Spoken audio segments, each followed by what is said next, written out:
All right, well, we're going to go ahead and get started with tonight's program. Welcome again to St. Anselm College's Family Orientation webinar series. My name is Stephanie Fernandez. I am the Assistant Dean of Freshmen and Director of Academic Advisement and Chair of the New Student Orientation Committee.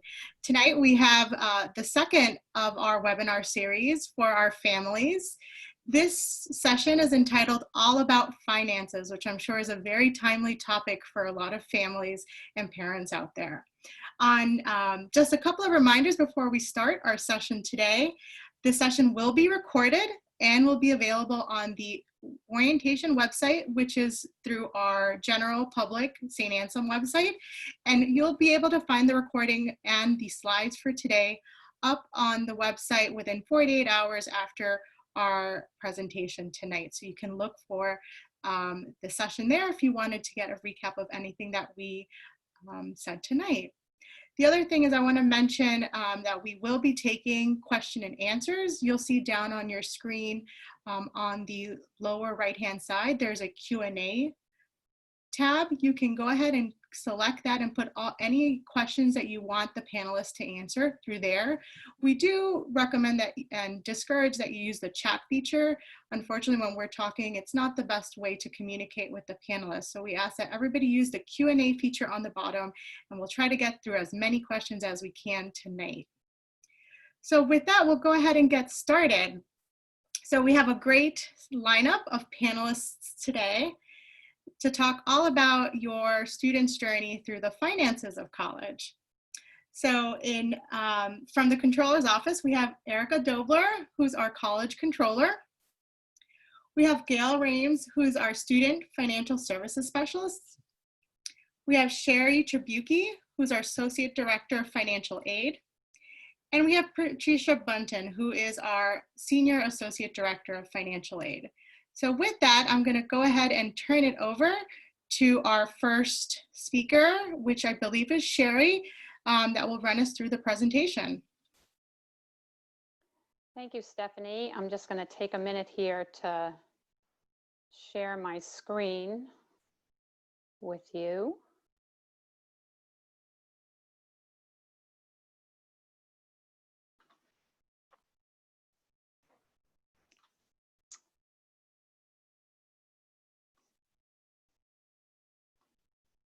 Okay, welcome everybody. My name is Sherry Tribucchi. I am an associate director in the Office of Financial Aid.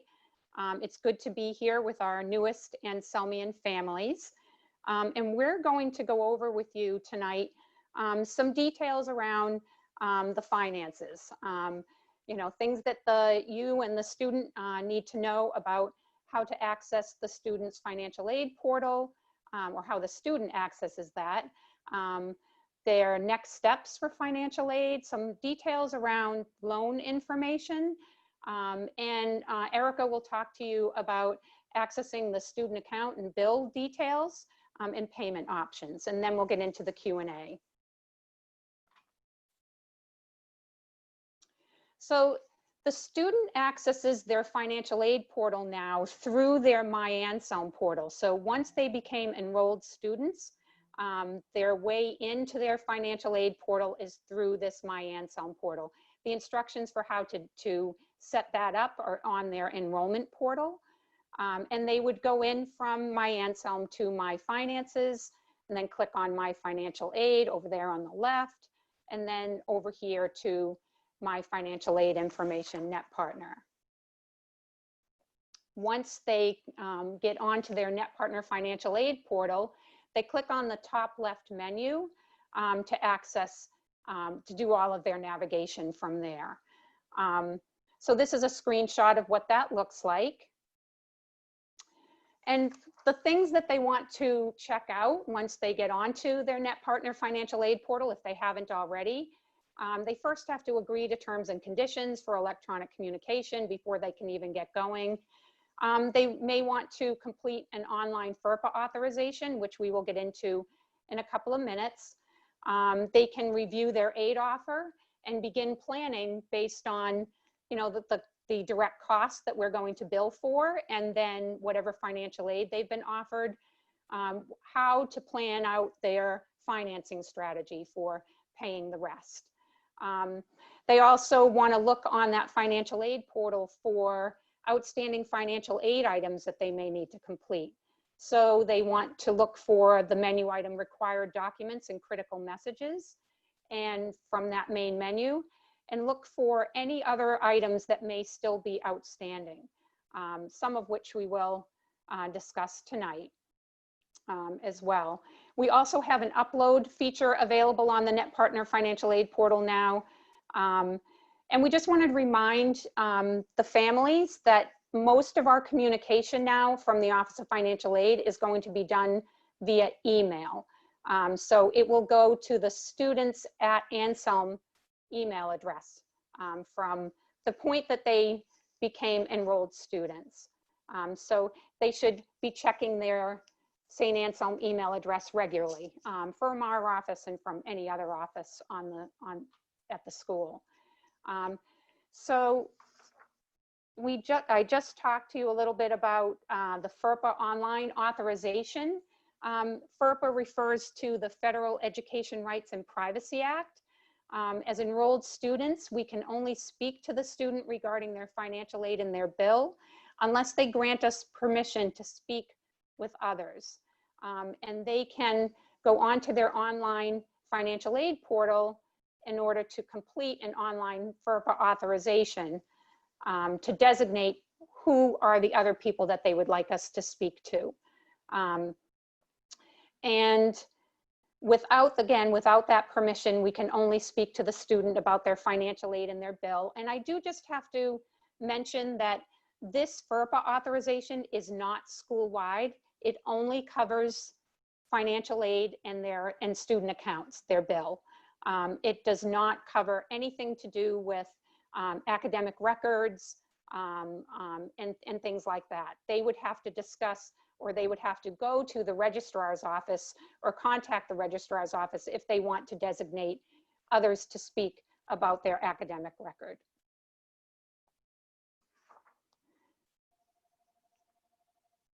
So we're also going to talk a little bit about loans, some details about that. Many families, some families do have to rely on student loans to pay for college. We're going to talk about some details about federal loans and private loans.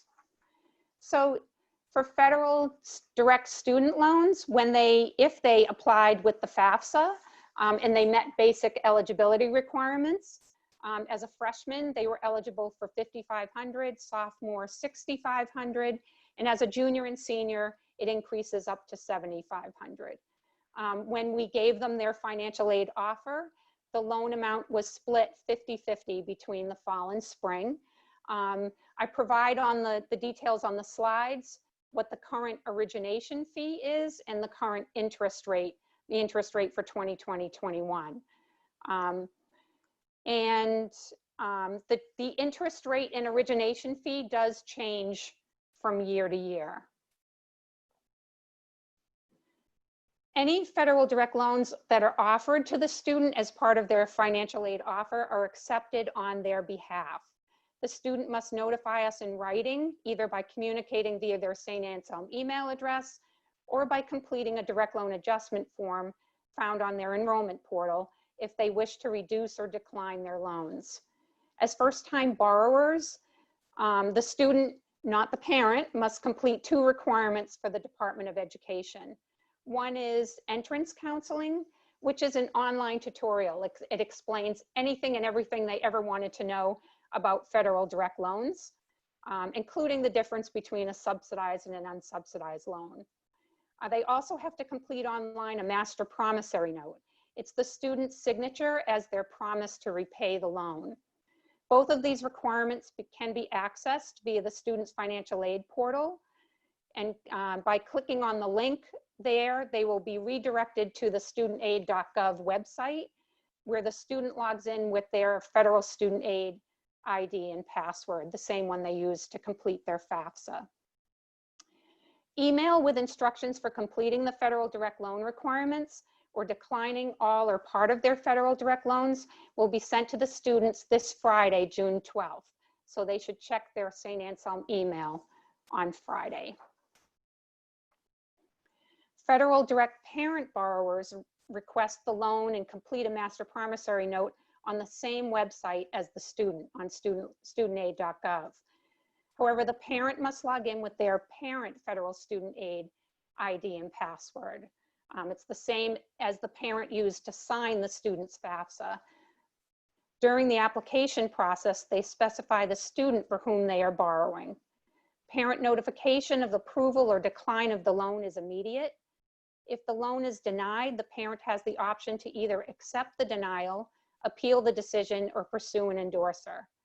If an endorser is pursued, the parent borrower must also complete PLUS loan counseling. If the parent applying for the loan does accept the denial, in those situations, the student is then eligible for an additional $4,000 unsubsidized loan.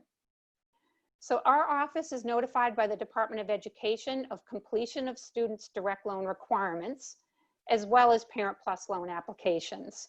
Approved Parent Plus approved Parent Plus loans will be reviewed, and if we have any further questions, we will reach out to the parent borrower.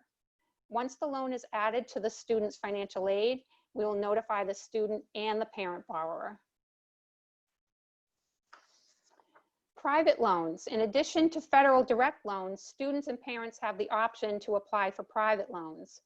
Families may choose their own individual bank or lender, or they can research and apply for private loans through the Elm Select website. Student private loans require an eligible cosigner. The interest rate that a student or parent receives is dependent on the FICO score of the cosigner, in the case of a student loan, or the parent borrower. Once you apply for a private loan, the student must complete self-certification of the loan. We are notified via the Elm website of the loan approval, and we will then certify the loan on our end and add the loan to the student's financial aid. If the student is awarded an outside scholarship or receives other aid, including military benefits, these resources must be reported to our office, and in most cases included as part of their financial aid. If an outside resource affects other aid offered, we will review federal need-based aid offered first.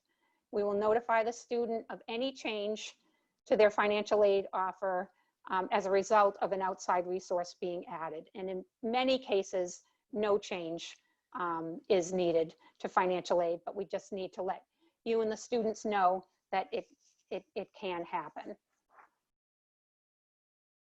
Working on campus is a great way to help pay for college, whether that be toward the student's tuition, fees, or room and board, or for other miscellaneous expenses, including books, supplies, and personal expenses. The St. Anselm Human Resources Department will provide more information in the coming months regarding student employment. And finally, I just wanted to let you know about a partnership that we have with an organization called ECMC. They provide loan and money management resources to our students. Students may periodically receive communication or letters from them regarding federal loans. It's just so that you know and they know it's not spam. They are a trusted source. And that's all I have for financial aid. I'm going to turn it over to Erica, who will talk to you about student accounts in the bill. Thank you, Sherry, and hello, everyone. On the next slide here, we're going to talk about some high-level important dates and deadlines that I thought was important for everyone to know. You can begin to look for bills to be distributed by July 1st. We are trying to get those out a little earlier than that to give you a little bit more time to read them and prepare to make your payments, but we commit to sending those out by July 1st, and then for spring semester, you can usually expect to see those in mid-December. We do have a monthly payment plan option, which I'll talk about a little bit more in the coming slide, but the monthly payment plan enrollment will be due by July 15th and December 15th each year. Balances are due every semester by August 1st and January 2nd. And we also have a health insurance waiver that will need to be completed, which I'll talk about a little bit more in a following slide. And that is due this year on August 17th. is not applicable for the spring because you only have to do that process once a year. And on the next slide, we'll talk a little bit about some payment options that we have at the college. So the first option, obviously, if you're able, is to pay your balance due in full by the due date. We accept online payments. Your options for online payments are to use your checking or savings account numbers. You just need your account and routing number, and we can accept an electronic payment, and there's no fee required for those payments. Your other option is to use a credit card. Unfortunately, due to the cost of that, those payments are subject to a 2.75% fee from our third-party organization that helps us manage those payments. And then finally, we will accept obviously a cash or check at the college. Our preference is not to have too much cash coming in just from a control and safety standpoint, but if that's the best option for you, that's certainly available. And then your other option, in addition to paying your balance in full, is to enroll in a monthly payment plan by semester, which again, we're going to talk about in a following slide. But for now, I just want to talk about Student Account Center. So the college partners with a third party called Nelnet. You may also see it for the next 6 months or so referred to as TMS, or Tuition Management System.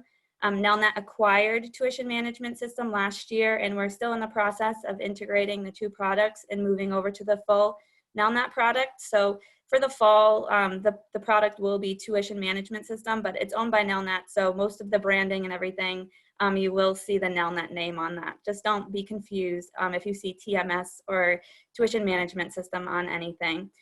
So we partner with Nelnet to provide an online access to the student account, which gives 24/7 access to everything from billing and financial aid. So if there's any changes to your students' charges or financial aid package throughout the semester, those changes are made live on Student Account Center. So students and parents have the option and the ability to log in and see that at any time. All students will be given logins, and those will be actually distributed hopefully by the end of the week. So have your students keep an eye out on their email. It's very important. So they will be given instructions to log in and get their access to Student Account Center. And then within that email, we will also be communicating to students how they can log in and authorize you as a parent to be an authorized user as well. And students can invite anybody that they want to be an authorized user. And once you're an authorized user, you have access to all the same information as the students, and you will also get a copy of any bill that is sent. So it's very important to have your students remember to go in and invite you as an authorized user into Student Account Center. So on the next slide, I'll talk again about monthly payment plans. So also through Nelnet or Tuition Management System, we work with them to offer you a monthly payment plan, which allows you to spread your payments out instead of having to have one lump sum due on August 1st. It allows you to spread your payments out over 5 months throughout the semester without being subject to any late fees or interest charges. So like I said, it's spread out over 5 months. There is a $50 enrollment fee for the administration of the program, and enrollment is by July 15th for the fall semester. Payments will be due on July 15th and then the 15th of every month following that through December 15th. And then it's important to know that those enrollments are on a semester basis. We know that for many students and families, their situation changes semester to semester. So each new semester, you have to go in and re-enroll in that monthly payment plan. So we'll be sending, in addition to information about Student Account Center and how to log in and authorize users, we'll also be sending out information with details about how to enroll in the monthly payment plans. And then on the next slide, I just want to bring one item to your attention in regards to health insurance. All of our students are required to have health insurance, so to ensure that everybody has proper coverage, we automatically bill each student for coverage under the college's student health insurance plan. But we know that many, if not most of our students already have adequate coverage through their parents or some other method. So the students are able to go on and waive the coverage. And once they waive coverage, the charge that will automatically went on their account is credited back to the account, so it has no impact on their total balance due. But it's very important that the students have to go in and actively waive that charge. So there's some instructions here, and more information will be forthcoming if the students haven't already received it. I think they'll be getting that in the next week or two. So again, have them keep an eye out on their St. A's email. And once they waive, it's almost a daily process that once they waive, the credit will be issued onto their account. It is important to know that if they do need coverage, although the charge is automatically billed onto their account, if they do need coverage, they must actively go on and enroll so that the insurance provider can get all the necessary information that they need about the student. And the student can then get their insurance card and everything else that they need for their coverage. So on this slide, we just wanted, I would like to also point out that these slides will be available on the orientation webpage afterwards for you to go on. If we went too quickly through any section, or if you wanted to get another piece of information, they'll be available on the website. But for now, we wanted to give you a minute to jot down any contact information that you might want from either the financial aid office and Sherry and her team, as well as Student Financial Services, which is me and my team, who will deal primarily with like the bill details and payment plans. So I will give you one more minute to take a look at this page, and then we'll get ready to take some questions.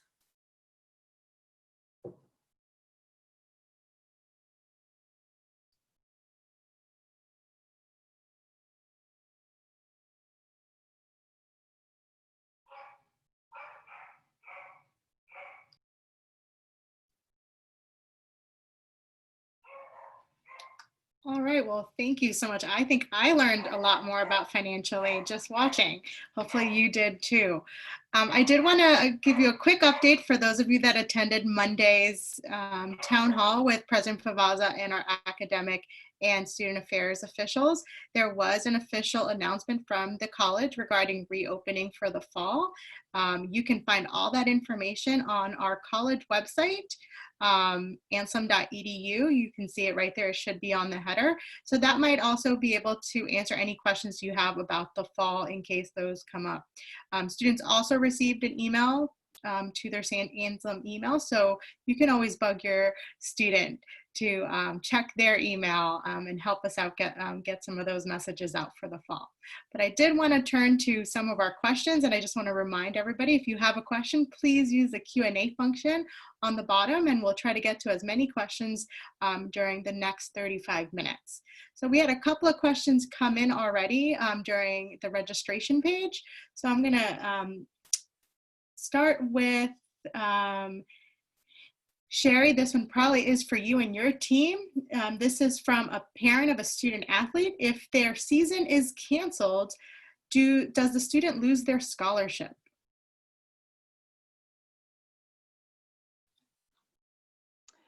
I would say, you know, without any other information, the answer to that is no. Their scholarship would not change. All right, thank you. And this one is probably for Erica and her team. There's somebody just asking when they will be able to schedule a payment plan.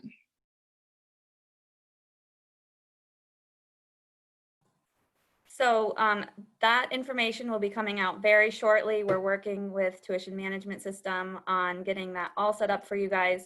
So we are anticipating sending out all the billing information, hopefully by the end of next week, if not early the following week. And information regarding monthly payment plan enrollment will be included in that. And once you receive the bill, the monthly payment plans will be open, and you'll be able to go right in and enroll if that's when you want to just jump right in and take care of it. Great, and Erica, this is probably for your team as well. We have a parent that wants to know if there is any changes to the semester, such as we have another remote learning transition in the fall.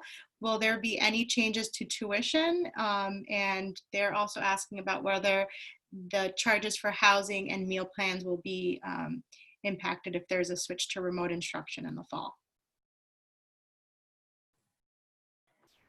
Great. So as you can imagine, there's still a lot of questions like this that we're working through at the college. I will say that our goal is to publish and distribute with the bills a specific, to this semester, refund policy that will be slightly different than our normal standard refund policy that would address these types of questions, and will likely be much more lenient towards refunds, knowing the unknown of the semester. We don't certainly want a severe refund policy to deter any students from coming or participating, so that will be communicated with the bill as well.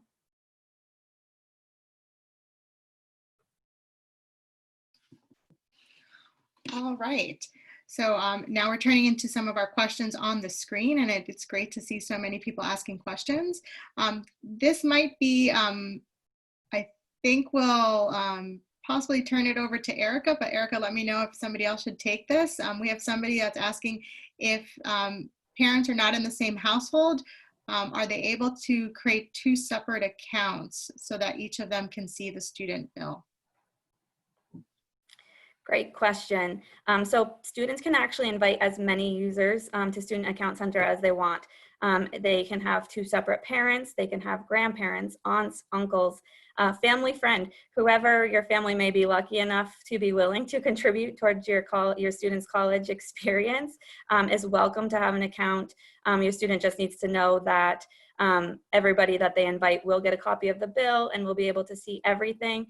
There are also additional payment options and links that are available for grandma who just might want to make one payment one time, and that doesn't necessarily need an entire login. We can certainly give you a site to direct her to that she can just probably, maybe with some help, log in and make a one-time payment. So there are lots of options available as far as access to the student's account.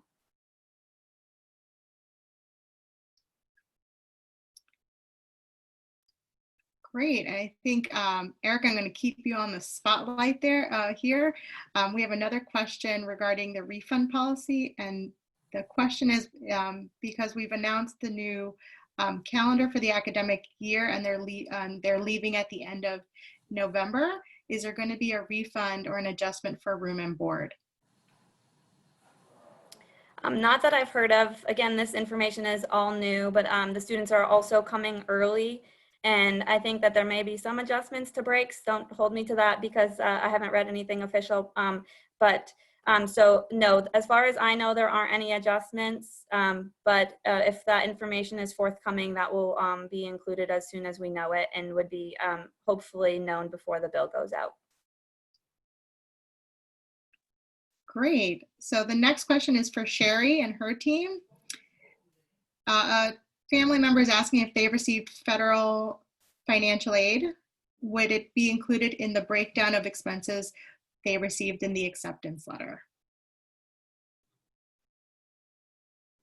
So if they applied through the FAFSA, any federal aid eligibility would have been reflected not on their acceptance letter, but on their financial aid offer letter. For most students, they received an email communication of their financial aid offer, and they also received a printed letter as we went remote and started working from home. Any offers basically from, I would say, like end of March were just emailed and not printed. But yes, any federal aid eligibility that they may have would be reflected there. They can look on their Net Partner Financial Aid portal to see what their federal aid eligibility is. And if they have any questions about what they do have or don't have, and what that means, they can contact us directly, and we're more than happy to go over that with them. Great. We have one, Sherry, this is another question for financial aid. Someone would like to know, what's the difference between federal work study and student payroll? That's a great question. Federal work study is need-based federal funds, basically. So through the FAFSA, if the student had demonstrated need, they would have been offered federal work study as part of their financial aid offer. But there are jobs on campus that are both federal work study positions, and we also offer on campus just regular student payroll positions. So if a student didn't receive federal work study as part of their aid offer, there are still opportunities to work on campus. It just gets paid, differently. Great, and Sherry, actually, we're going to keep on this theme of work study and on-campus jobs. Somebody would like to know what's an example of some of the job opportunities on campus, and related to that, since students are going home prior to Thanksgiving break, is that going to impact the money they receive for work study? So no, it will not impact the federal work study that they were offered. So there will not be any proration of that offer. So the kinds of jobs that are out there they really run the gamut, and pretty much almost every department on campus has some sort of student employment, whether it be somebody working in our office that is helping with the filing and with and things like that, or somebody working in athletics, or working in the coffee shop. So there are jobs all over campus. Human Resources will be sending out some information about what those job opportunities are. They typically do that around, they typically have done that in the past in August. I'm not sure if that may be done earlier, now that we're kind of moving things up a little bit. But they can, once they're notified of those jobs on campus, they can look for those opportunities and apply to specific supervisors. Great, and I think Erica might have a follow-up about the human resources piece. Thanks, Stephanie. While we were on the topic of work study, it's actually not about the human resources piece, but I did just want to let everyone know I see a couple of questions coming on about how work study impacts the bill in the student's balance. So I just want to point out that although your student was awarded or may have been awarded work study as part of their financial aid package, that amount will not automatically go as an award on their bill. Those amounts are not given to the student until they're earned, and they're given in the form of a paycheck, just as if it was normal student payroll. So your balance due will not include the work study balance, and it's up to the student if they want to earn that award. It's up to the student to, as Sherry said, find a job and apply and work, and then they'll get a paycheck, which then the student can choose to save for next semester or use for other living expenses. There are no obligation to apply it to their student account, but they certainly can. That's between you and your student. Thank you for the follow-up there. Eric, I'm going to keep you on the spot here. We have somebody asking about the student health insurance. If they are covered under the parent's medical insurance, but the student is not listed on the insurance card, how would a parent go about proving that the student has coverage under their plan? So the information that is requested on the Gallagher Student Health Insurance website is, and Gail, I might have to kick it over to Gail to correct me if I'm wrong, but they do ask for the plan information, who the provider is, what insurance company is covering the student, their insurance number. But this has changed a couple of times over the year. I don't believe that they ask for a copy of the insurance card. I'm looking at Gail to see if she's nodding yes or no. They do not ask for a copy. So hopefully the information that you can provide on the website is sufficient for them to be able to waive your coverage. And if not, we're certainly happy to work with you on coming up with a way that's sufficient for them so that you do not have to enroll. All right, Erica, another one here about payments. If a family is using a 529, what are the instructions to wire those payments to pay the student bill? That's a great question, and I don't have an answer for it right now. Generally, our 529 payments all come in via checks. That being said, I would love to be able to give people instructions to be able to wire it to either us or directly to TMS if possible. So I'm going to do a little more digging into that, and if I come up with instructions, we'll include them when we send out the bill. All right, and I know we have a lot of questions from parents regarding the student's email. So students can, and I'll just go ahead and answer this really quickly. Students are able to log on to their email. If they go on to the St. Anselm website and click login, they're going to be able to see on their left-hand side, there's a webmail link that should be able to take them. There's also, I believe, instructions on the new student enrollment portal about how to access their website. So a student should be able to go to that link and use the same credentials that they did when they deposited. They were prompted to reset their password and given all the information they needed. So if they have any questions, they can reach out either to my office or to admissions, and we're happy to provide some more instructions to students about getting connected to their St. Anselm email. So with that, the next one is again about charges for room and board, because students are not going to be on campus from Thanksgiving to January. Is it true that they will not be charged for room and board during those months? I think, Erica, this might be for you. So again, we don't generally charge by month, but by semester. So the students are coming early. I believe their time, total time on campus will be pretty equivalent to what a normal semester would look like. So I have not heard any news of adjusted room and board rates. But if that does come to light, then your bills will certainly be modified accordingly. And the next one, I'm going to turn it over to Sherry, but I think somebody else might be able to answer too. So this is a parent of a student that's a nursing student, so they have a lot of requirements that first semester. They're recommending whether you would recommend they have a work-study job in the first semester, or even have a job at all on campus with their workload.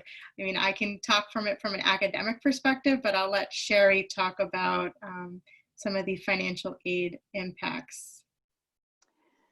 So that is a great question. I mean, just from a financial aid standpoint, if they don't utilize their federal work-study funds in the fall, they still have it available to them in the spring. So in other words, unlike, the rest of their financial aid, which is split 50-50 between fall and spring, their federal work-study, if it's not utilized, can be all utilized in the spring. And like Erica said, it never goes directly onto the bill. They're paid for any hours worked. And I think I'm going to leave that to Stephanie as far as whether that's a good idea to hold off or get the job. Yep, and I would, my recommendation is for the student to really reflect on their organizational and their ability to manage multiple commitments. We know that college is a transition for any student, not just nursing students. So we do recommend that they get a little bit comfortable in their academic and their day-to-day routine of college before they take on more responsibilities or more commitments. But we know that some students do have to work, and we will work with them. They can talk to their faculty advisor. And if they have an on-campus job, for the most part, I know we have one in my office, and she spends a lot of her time doing homework. Not that that's most campus jobs, but I'll just say there are some coveted campus jobs that allow students to not work too much, but still work and be earning some money, but still focus on their academics. So if a student has a question about how to balance their academics and a job, they're happy to reach out to my office. They'll also be assigned a faculty advisor that's happy to work with them as well on how to best manage their time come fall.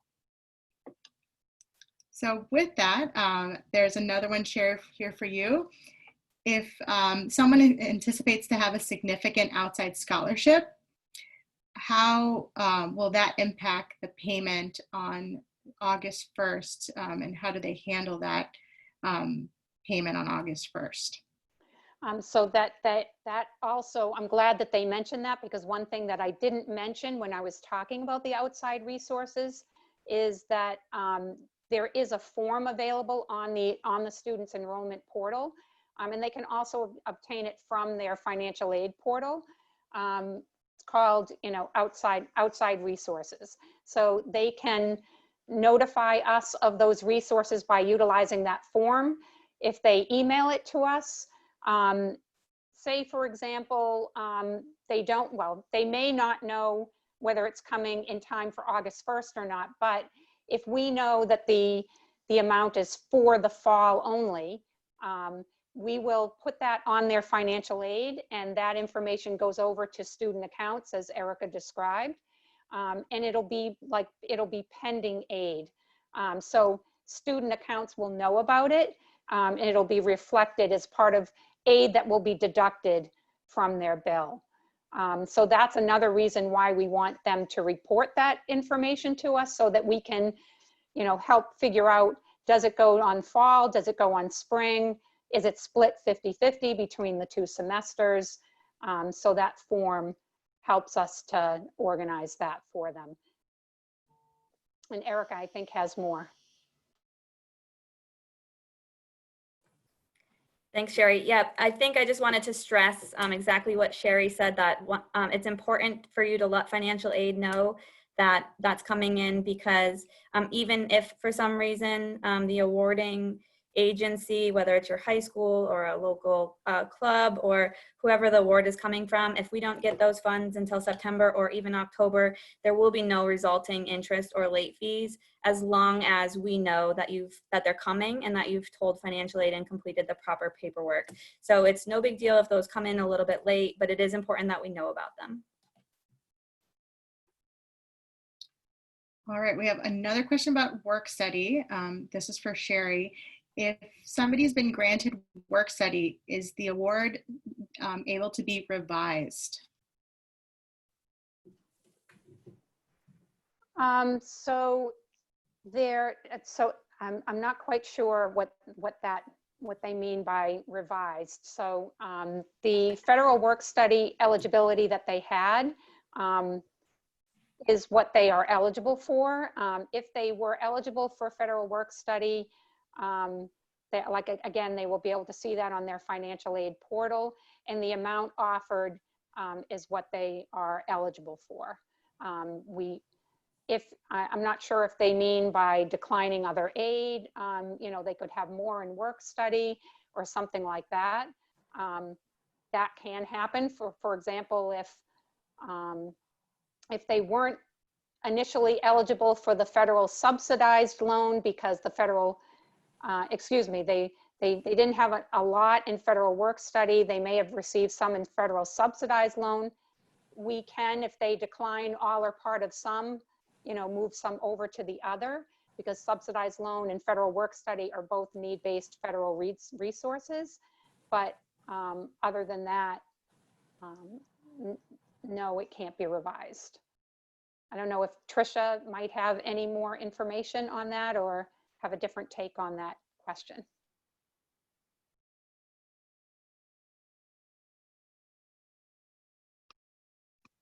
No, the only thing is it can be reduced if you don't want to work as much. You don't have to, but we would leave you with the full eligibility and you could just work fewer hours, but that's the only other type of revision I can think of.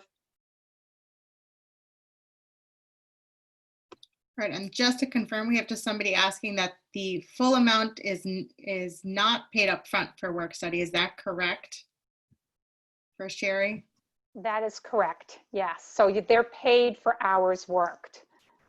So they are allowed the federal work study funds or to be paid through federal work study funds up to the amount of their award. But it isn't all provided to them upfront. They have to work for it, and they're paid just like any other payroll position. All right, this next one is for Erica. I'm not sure if we've covered this already, but the question is, if their son has a U-Fund account, how do they go about sending a portion of the U-Fund payment? Yep, sorry. So that is similar to the 529 question that we talked about earlier. And I did answer that one really quickly, I think. So I will say right now the option on 529 or some sort of outside account that you have for your student, the option would be to ask them to send a check to the college and have it mailed to the college.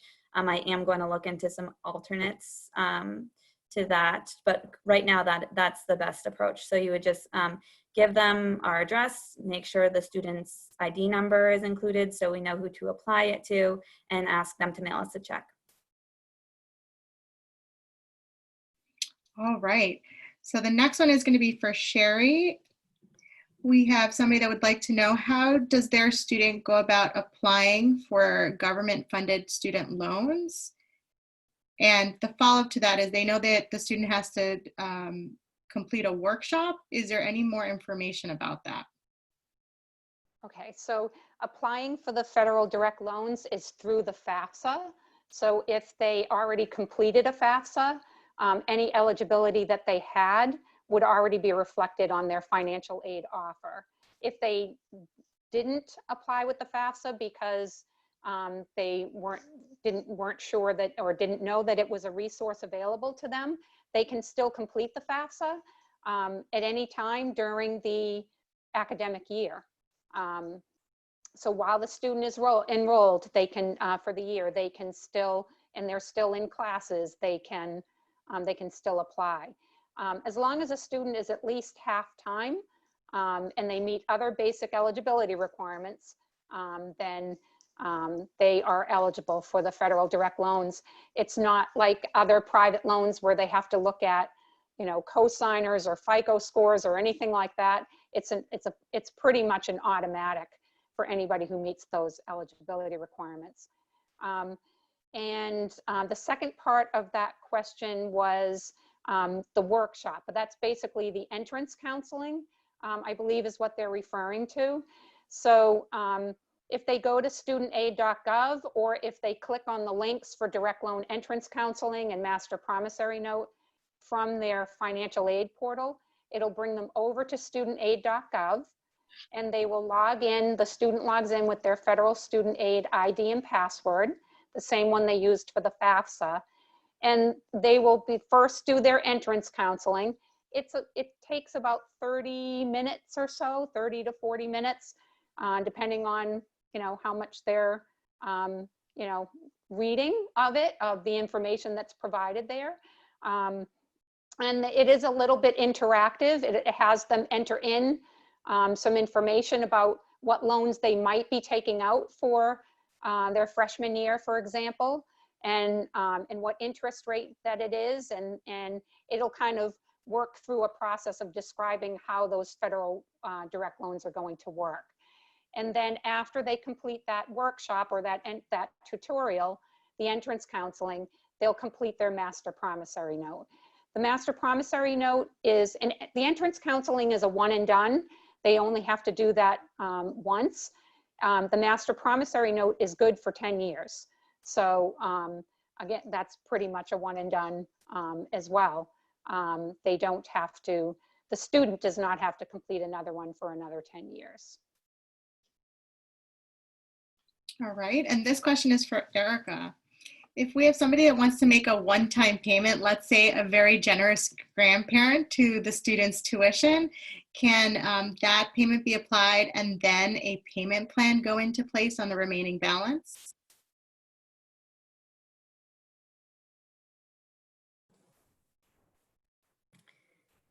Absolutely. So the grandparents can either mail a check if that's the best option for them, or go online and make a one-time payment.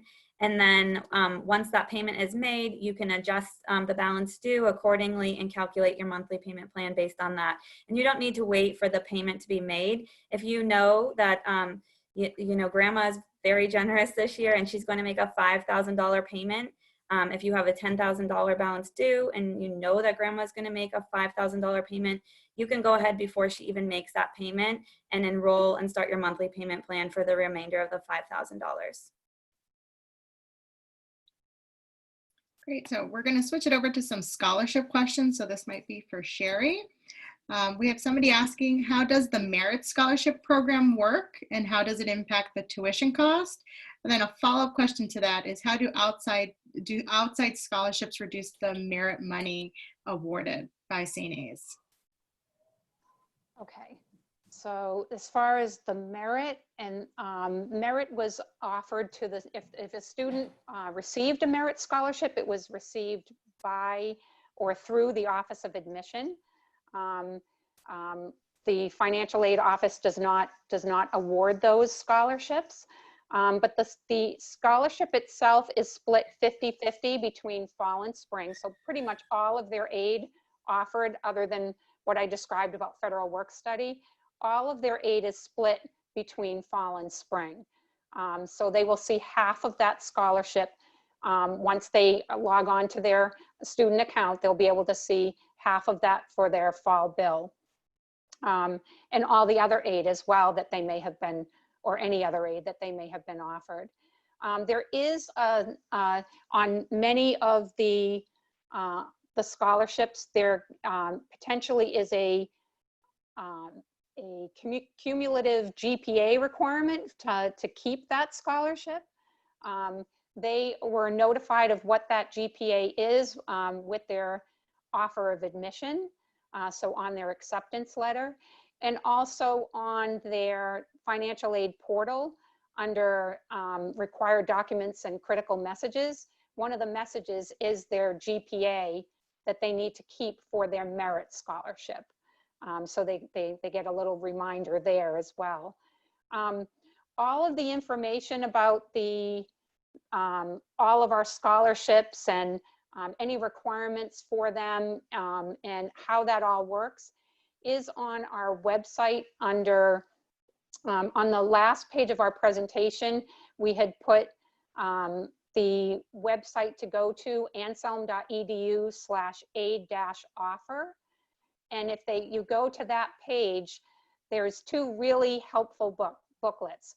One is the Making the St. Anselm Experience Possible, and the other one is Understanding Your 2021 Financial Aid Offer. And that one has as much detail as you could possibly want to know about all of the policies regarding financial aid that they were offered. As far as the outside scholarship, it depends on the size of the scholarship and how much other aid they were already offered as to whether or not it would impact their financial aid or not. If I have a merit scholarship and then I'm offered a $500 scholarship for the fall from an outside resource, that's not going to impact their financial aid. And we will never touch their merit scholarship. We will always look, if we have to and make any adjustments, we're going to look at their federal need-based aid first. Again, that might mean that maybe a subsidized loan goes some portion of a subsidized loan goes to unsubsidized, or they may not qualify for as much in federal work study funds. And then, but their out-of-pocket balance due as far as tuition and then aid is not, isn't going to change because of that. So I hope that helps answer that question, but if somebody has a specific question about that, they can feel free to contact our office and we can help them with that. Okay, so the next one is for Erica.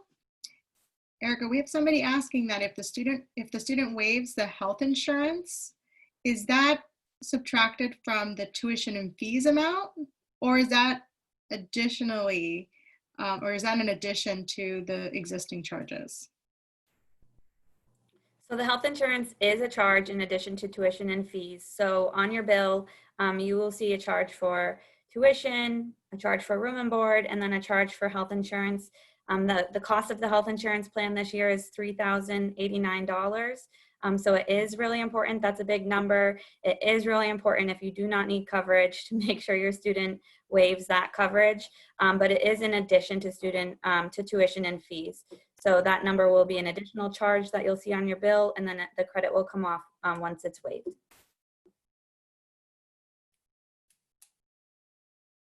Right, the next few questions are for Sherry. These are related to the loans. So if a student declines their federal direct student loans, can they change their mind later? That is a great question too. Yes, they absolutely can. So they still have the opportunity at any time while they are enrolled and during the academic year to change their mind and reinstate it. So it's the same form that we have. It's a direct loan adjustment form, and they can either, well, actually, yes, or they can either decline or any part of their federal loans or ask to reinstate. Great, and a follow-up to that is, what is the interest rate for the federal student loans, and does that rate change over time? Yes, the current rate for 2021 is 4.53 for the federal direct student loan. I thought I had the Parent Plus interest rate on here, but I don't seem to have it on there. So I'm going to have to look that up. Trisha might know it off the top of her head, so she can chime in afterwards. And I'm sorry, what was the second part of that question was? Does the rate vary? Yes, the rate does vary. So it does change from year to year.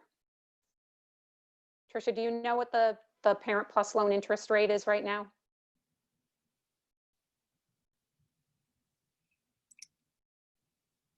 I think we're going to have to get back to people on that. I think they can also probably look it up on the website. Is that correct, Sherry?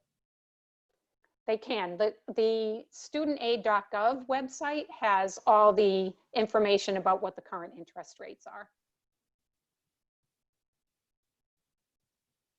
Great, and we have a few more here. We have somebody wondering whether a grandparent's contribution is considered an outside resource. Sherry, I think this one might be for you. So no, it is not considered an outside resource. So in that academic year, that would not be considered any kind of resource. However, in the tax year that we will look at for a future FAFSA, or a financial aid application. So for example, say they received that money in 2020. In 2000, when we're looking at their financial aid for their junior year, because we're looking at FAFSAs that look at 2 years back, that would be considered untaxed income to the student. So that would typically have to be reported as and would have to be reported on their FAFSA as untaxed income in a FAFSA 2 years later. Great, Chair. And we have just a follow-up regarding work study jobs here. Are there going to be any remote work study jobs? This might be for Sherry, or I don't know if Erica knows it, so we'll turn it over to Sherry. I have not heard of whether or not there are going to be remote opportunities.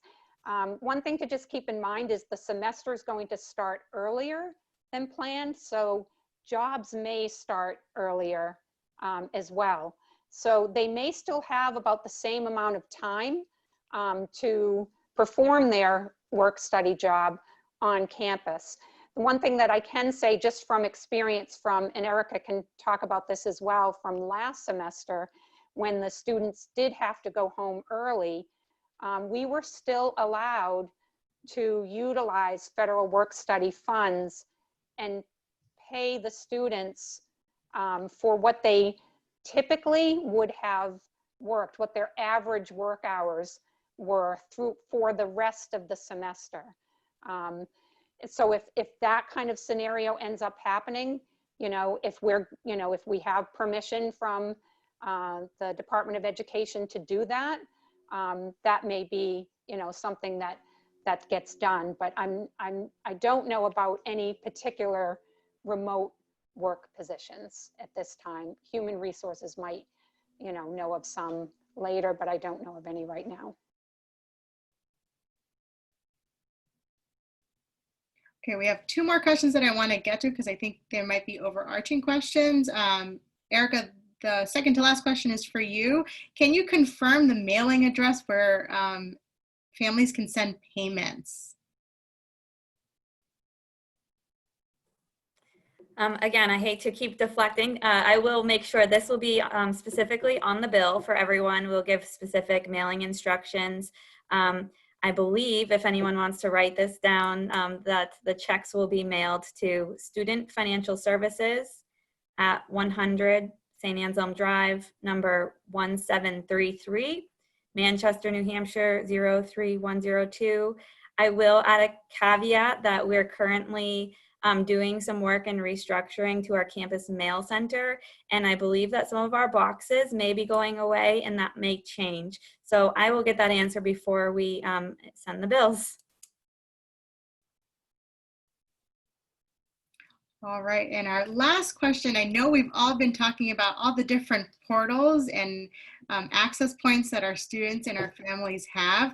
And I think there's a question about how to sort out all these portals. So I can talk about some of the student-facing academic portals, and then I'll turn it over to some of our panelists to talk about the other portals. But yes, for those parents and families on the webinar, yes, we have a lot of different names and a lot of different technologies and a lot of different access points. So one of the major things that our new students will be using from now until they come in the fall is called the new student enrollment portal, which is set up after they deposit, and it's set up through admissions. And that information is all the information students need in order to be fully matriculated and be ready to arrive in the fall. So that's something that you'll only see now during this fun time. It will go away once a student fully enrolls in the fall and becomes a student. The other portal that we keep mentioning is called the My Ansem portal. That is really our home base for everything that's done both academically and with other offices like financial aid. So My Ansem portal is accessible through our website. There's a login and students can see it. They're going to need to use that for registration come next week and for other things. And I know there's other portals out there or other pieces of technology. So I'll turn it over to Sherry so she can talk a little bit about the financial aid portals. Yeah, so and we do recognize that there are many different portals out there. As a parent of current students as well, I can completely understand how confusing it can be, especially initially.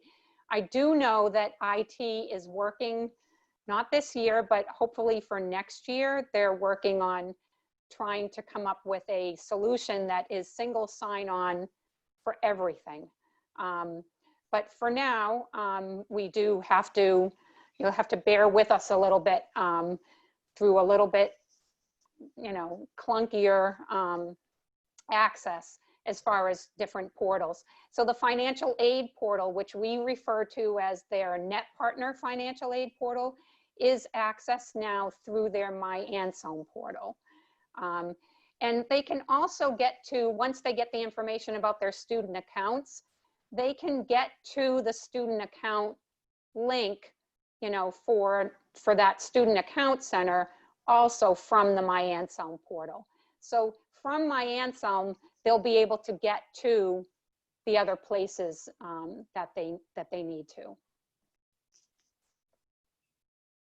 All right, well, I know we're a little bit past the hour. So what I want to remind our participants on the call is that this recording will be available on our orientation website along with the presentation slide, which includes the contact information for our lovely panelists this evening.